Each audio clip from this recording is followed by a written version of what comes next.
Hey guys, today I'll show you how to export a board to Excel in Monday.com.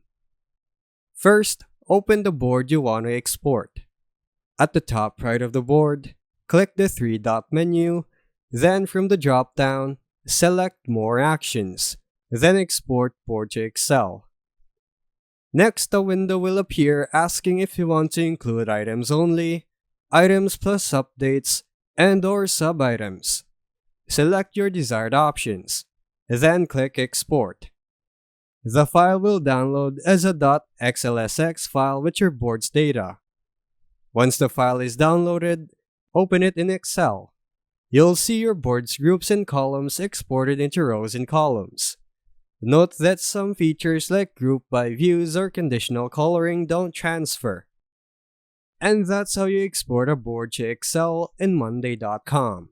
Thanks for watching.